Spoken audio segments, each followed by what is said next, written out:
शर्म लिहाज चली गई। आपके बेटे और बेटियों की आंखों से आपके प्रति जो शर्म और लिहाज थी वो बोल दो जरा चली गई। यही कहते कहते कि कुछ नहीं जाता, चली गई वो। नहीं तो एक समय था कि पता लगा पिताजी अगर बैठे हैं और टीवी चल रहा है, बच्चों की हिम्मत नहीं थी वहां पर आकर के बैठ जाएं। आज किसी भी प्रकार का कोई अश्लील गंदा सीन कुछ भी चल रहा हो टीवी पर, पिता भी वहीं बैठा है, माँ भी वहीं बैठी है, जवान बेटा भी वहीं बैठा है, बेटी भी वहीं बैठी है, और सब उन अश्लील चीजों को देख रहे हैं। और लोग बड़े फिरकी लेकर के कहते हैं इट्स अ नॉर्मल थिंग, ये तो एक सामान्य चीजें हैं। इसलिए उन सामान्य चीजों में गंदगी चलते चलते चलते चलते इतनी चल गई कि आपके ही गुड़गांव के अंदर जून की गर्मी में कुछ लड़कियां कॉलेज से मुंह पर दुपट्टा बांध करके निकली होंगी, छुट्टियां पड़ी जब, तो जब निकली और कुछ मनचले उनके पीछे चले तो एक लड़के ने लड़की का दुपट्टा पकड़ के खींच लिया। और जब लड़की का दुपट्टा पकड़ करके खींचा और लड़की ने पीछे मुड़ करके देखा तो आप लोगों को हैरानी होगी, दुपट्टा खींचने वाला लड़की का सगा भाई था, जो ये जान नहीं सका कि ये मेरी बहन है क्योंकि मुंह लपेटा हुआ था। जब लड़की का दुपट्टा पीछे खींचा और वो चिल्लाई और चिल्ला करके देखा तो उसके मुंह से निकला कि भाई तू, मतलब मैं रक्षाबंधन को तेरे हाथ पर राखी इसलिए बांधती थी कि मेरा भाई मेरी रक्षा करेगा। अगर कभी मेरी इज्जत पर कोई आंच आएगी तो मेरा भाई रक्षक बनकर के मेरे लिए खड़ा हो जाएगा। और अगर सगे भाई चलती सड़कों पर बहन के दुपट्टे खींचेंगे तो रक्षा की गुहार फिर बहनें किससे लगाएगी? वो नीची गर्दन कह करके लड़का कहता है मुझे पता नहीं लगा बहन तू थी।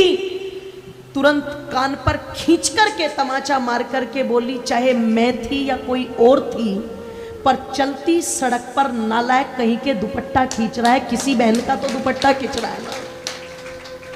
अगर तूने सोचा कोई और थी तू खींचता तो कोई मेरा भी तो खींच सकता था।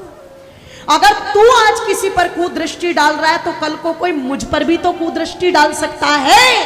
ये सोच, ये रक्षा की जो दायित्व है, ये कर्तव्य, ये पूरे कहां से होंगे? आप विचार करना, जब सगे ही भाई बहनों के दुपट्टे खींचने में लग जाएंगे तो आप रक्षा की गुहार लगाओगे तो लगाओगे किससे?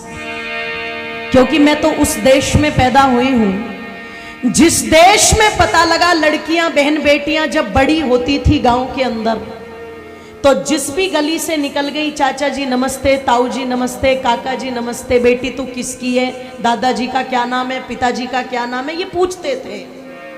और पूछ करके सर पर हाथ रख करके आशीर्वाद देते थे, बेटी जैसी तू उनकी बेटी है ऐसी जोर से बोलो हमारी बेटी है। अगर वो किसी गांव देहात में चले गए तो वहां पर जाकर के पूछते थे कोई हमारे गोत्र की, गांव की, आसपास की, गुहांड की है कोई यहाँ पर? और अगर किसी ने बता दिया कि तुम्हारे गोत्र की है, उनके घर में तुरंत जाते थे, 5 रुपए 10 रुपए उसके सर पर हाथ रख करके आशीर्वाद देते थे। क्यों? गांव की बहन बेटी, जोर से बोलो सबकी बहन बेटी। ये मानते थे कि नहीं मानते थे जी? मनपढ़ माताएं बच्चों को पट्टी पढ़ाती थी, बेटे तेरे गांव की बहन बेटी है, दिखे किसी पर गलत दृष्टि मत डालना, मेरा दूध मत लजाना। अनपढ़ माताओं की बुद्धि में भी इतनी बातें आती थी, पर आज पढ़ी लिखों को ये चीजें समझ नहीं आ रही। और पता लगा जो घटनाएं कभी सुनने को नहीं मिली थी आज वो घटनाएं प्रत्यक्ष देखने को मिल रही है। चाचा का लड़का था, ताऊ की लड़की थी, विवाह करके दोनों के दोनों भग गए। पड़ोस के लड़के और लड़की थे, दोनों के दोनों भग गए। गांव के बच्चे थे, दोनों के दोनों भग गए। एक गोत्र के थे, दोनों के दोनों भग गए। ये जो घटनाएं सुनने को मिल रही है, जरा विचार करना, चिंतन करना। जो लोग कहते हैं ना जी कुछ नहीं जाता, कुछ नहीं जाता, ये जाने जाने में ही चला गया सब कुछ, ये जाने जाने में ही सब कुछ चला गया। और आप सोचो रुका हुआ है, अब भी धीरे धीरे धीरे धीरे जा रहा है। कितना जा रहा है? आज लड़की कहती है मैं लड़की से ही विवाह करूंगी और लड़का कहता है मैं लड़के से विवाह करूंगा। बोलो हो रहा है कि नहीं हो रहा है? हो रहा है ना। आज पता लगा लड़का कहता है मैं लड़की बनूंगा और लड़की कहती है मैं लड़का बनूंगा।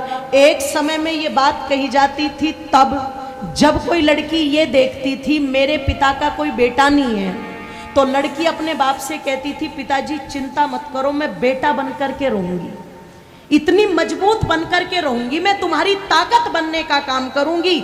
आज वो माँ बाप की मजबूती बनाने के लिए लड़का बनने को तैयार नहीं है। आज वो जो दूसरी वासनाएं मस्तिष्क के अंदर तैरती है, पता लगा अपनी हवस को पूरा करने के लिए ये जो विकृति आ गई है इस देश के अंदर और धीरे धीरे अपने पांव पसार रही है, वो लोगों इन सारी चीजों को आज कोर्ट भी मान्यता दे रहा है, आज कानून भी इनको मान्यता दे रहा है।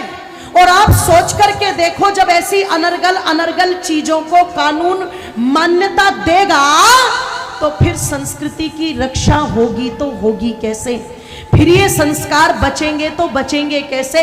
फिर तो पूरा का पूरा भोगवाद, पशुवाद आ जाएगा कि नहीं आ जाएगा? और ध्यान रखना, जहां भोग है वहां रोग है, ध्यान रखना।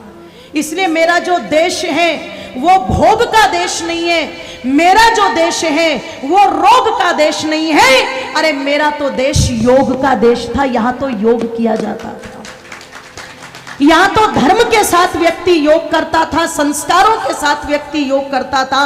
इसलिए कहा जाता था अगर विद्वान ढूंढने हैं तो सबसे ज्यादा कहां बोले? भारत में। चरित्रवान ढूंढने हैं तो सबसे ज्यादा कहां बोले? भारत में।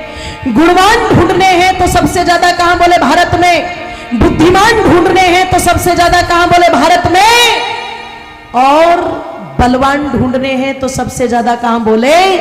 भारत में। इसलिए लोगों, भारत को भारत नहीं कहा गया, भारत को भारत मां कहकर के संबोधित किया गया, क्योंकि माता निर्माता